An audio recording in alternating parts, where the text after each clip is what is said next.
Europe 1. Europe 1 dimanche soir. Sonia Mabrouk, Patrick Roger. Retour en direct et en public pour votre émission Europe 1 dimanche soir avec notre invité. On est très heureux de l'accueillir, le professeur chirurgien plasticien Laurent Lantieri. Et pour échanger ce soir sur les progrès de la médecine notamment, on reçoit le scientifique prospectiviste et formidable pédagogue surtout, Joël de René. Bonsoir. Vous êtes également conseiller de la présidente Universcience. Peut-être d'abord, avant d'évoquer les progrès de la médecine, les imprimantes 3D et les changements à venir, quel est votre regard sur le travail, les défis du professeur Lantieri dont il nous parle depuis tout à l'heure? Défi est un excellent terme parce que le défi, c'est aussi le défi de la chirurgie, le défi de la médecine en France, mais le défi de l'innovation.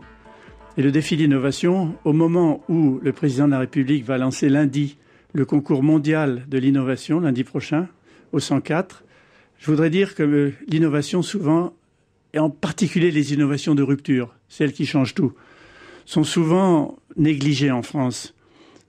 On en parlera certainement pour les imprimantes 3D, qui ont été inventées il y a 30 ans. Les brevets ont été pris il y a 30 ans par Jean-Claude André de l'École nationale supérieure de Nancy. Et qu'est-ce qui a racheté la seule entreprise française capable de faire de l'impression 3D avec des métaux, qui s'appelle Phoenix, c'est 3D Systems, créé après les travaux de Jean-Claude André. Donc, il y a un gros problème dans notre cher pays vis-à-vis de l'innovation. Quand nous, les prospectivistes, on en parle, c'est de la science-fiction. Ça n'intéresse c'est un coup de gueule ce soir, Joël de René, de votre part. Non, mais elle me lance la balle, c'est bien. Donc, elle ne vous a pas provoqué, mais là, j'en un profite coup de gueule parce que la France ne se saisit pas suffisamment, selon vous, de l'innovation. On ne la voit pas. Quand on en parle en prospective, c'est de la science-fiction. Quand on commence à en parler, c'est une mode. Et les scientifiques et les investisseurs et les organismes publics se méfient des modes. Donc, entre la science-fiction et la mode, on fait rien. Vous partagez ce constat, professeur Lantieri? Absolument. Aujourd'hui, on est dans des cases en termes de recherche et d'innovation. Il faut absolument remplir les papiers tels qu'ils ont été dits. Et dès que vous avez une idée différente, on vous dit non, mais ça correspond pas à notre axe de recherche. Si il y a un siècle et demi, on avait demandé à chercher quelque chose pour voir à travers le corps humain, eh bien, Pierre et Marie Curie n'auraient pas découvert les rayons X. Ils cherchaient autre chose. Et à ce moment-là, on a découvert que ça pouvait le faire. Il faut laisser la place à l'innovation, la place à la recherche, la place à la créativité. Oui, Joël de René. Et justement, dans le domaine de la médecine ou des biotechnologies ou même des nanobiotechnologies, je peux dire qu'on va rater 3 grands courants. 1, l'électronique moléculaire.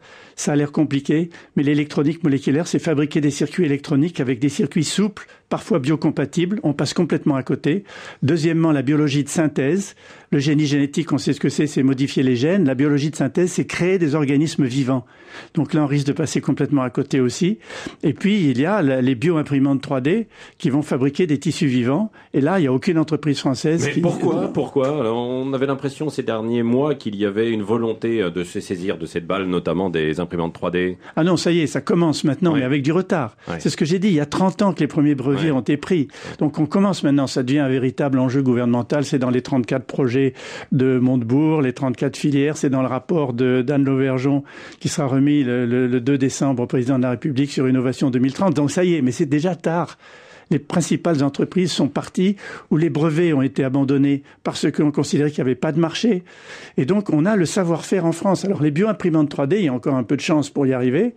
Il s'agit de fabriquer des tissus vivants, réimplantables éventuellement, avec une imprimante. Des organes même, plus que des tissus. Des organes. Il y a un projet américain qui s'appelle Printer Heart, imprimant un cœur, qui consiste à fabriquer des organes. Oui, parce que Joël de René, il faut repréciser pour les auditeurs et ici le public qui ne comprend pas forcément tout ce qui sort d'une imprimante 3D, parce que c'est complexe, tout le monde n'en a pas vu. Comment ça fonctionne, une imprimante 3D? Qu'est-ce que l'on peut reproduire? Alors, la façon la plus simple de l'expliquer, c'est le dépôt de couches minces les unes par-dessus les autres qui finissent par construire un objet en 3 dimensions.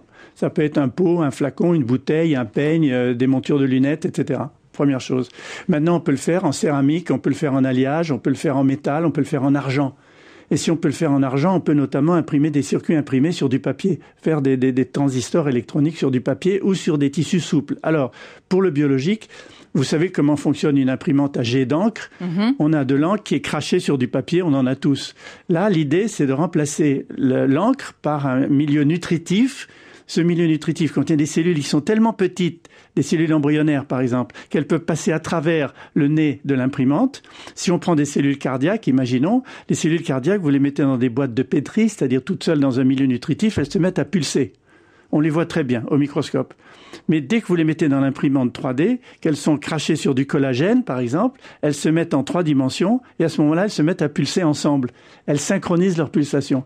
Donc, en fait, on fabrique du tissu vivant. Et si c'est à partir d'un donneur compatible, on pourrait lui réimplanter une trachée, des valvules cardiaques, comme ça a déjà été fait par Anthony Atala aux États-Unis et par de nombreux laboratoires. C'est-à-dire que dans quelques années, grâce à cette imprimante 3D, on peut justement imprimer un organe, ne plus avoir besoin de dons d'organes, ne plus craindre un rejet? Absolument, c'est le but, hein, c'est de pouvoir créer. Ça semble de la science-fiction, hein, c'est Minority Report, c'est Blade Runner, etc. Mais c'est à notre portée. C'est vraiment à notre portée de pouvoir créer ces organes de novo. La difficulté, bien sûr, d'un organe, c'est que c'est pas uniquement un type de cellule, c'est qu'il y a plusieurs types de cellules dedans, et puis il y a une structure en 3 dimensions qui est assez complexe. Avec dedans, il faut pouvoir à la fois mettre des cellules qui font des vaisseaux autour de cellules qui ont des fonctions particulières. Mais et vous allez aux États-Unis, il y a des laboratoires entiers qui se consacrent à ça. Vous allez dans certaines universités, il y a des étages entiers où ils font que ça. Et il y a déjà eu des expériences qui ont été faites chez l'animal, hein, chez le rat, où ils ont créé des reins. Sur les petits Même animaux. De l'intestin. Oui, absolument, qui fonctionne à 10% d'une capacité. Mais 10%, c'est pas 0%, ce qui prouve que c'est possible.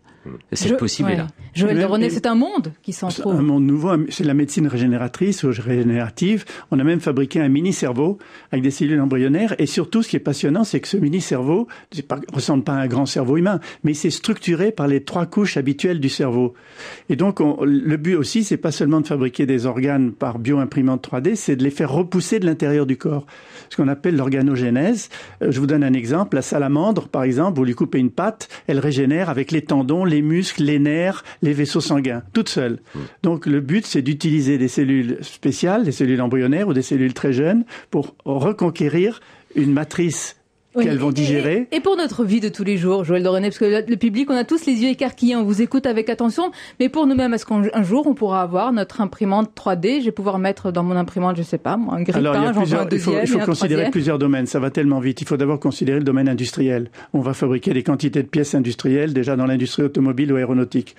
Deuxièmement, il y a les industries de services comme Sculteo, entreprise française, encore. Ça c'est vrai. Cocorico. Qui, elle, fabrique à la demande des objets que les gens fabriquent sur Internet en numérique, les envoie chez Sculteo et Sculteo vous envoie par la poste le santon de Noël ou la chope de bière. Alors ça se fait beaucoup en ce moment, notamment pour les enfants, les mini, ça s'appelle les mini-mi. Les mini-mi. Alors c'est quoi? Décrivez-nous. Ça c'est un succès fou dans le monde, c'est au Japon, en Angleterre, aux États-Unis. Un mini-mi, c'est que vous vous scannez vous-même, soit avec un iPhone, soit dans un studio spécial, soit avec la console Kinect de jeu. Vous vous scannez votre corps, habillé en jean ou ce que vous voulez. C'est pour les modestes, hein, c'est pour ceux qui n'ont pas d'ego, voilà, ça. C'est comme les photos, mais c'est et on met son mini-mi à côté de son grand. Alors vous envoyez votre scan de votre corps à des entreprises comme Shopify en Angleterre et vous envoie par la poste votre mini statue de 30 cm de haut en couleur impeccable. Professeur, donc, vous allez faire la petite statue là, oui, vous je allez vais la faire mettre. Ça, je vais donner ça à tous mes patients, c'est sûr que ça va être... Non, mais c'est sans doute par des choses aussi populaires que l'imprimante 3D plus sérieusement, donc j'ai parlé de l'industrie, j'ai dit aussi que les gens vont avoir des imprimantes 3D au prix d'une imprimante à jet d'encre dont je parlais tout à l'heure chez eux. Donc ils vont pouvoir fabriquer des peignes, des montures de lunettes. La grande question, c'est la personnalisation. Nous vivons dans une ère de standardisation. L'ère industrielle, c'est du haut vers le bas, des produits standards distribués de manière standard à des millions de personnes.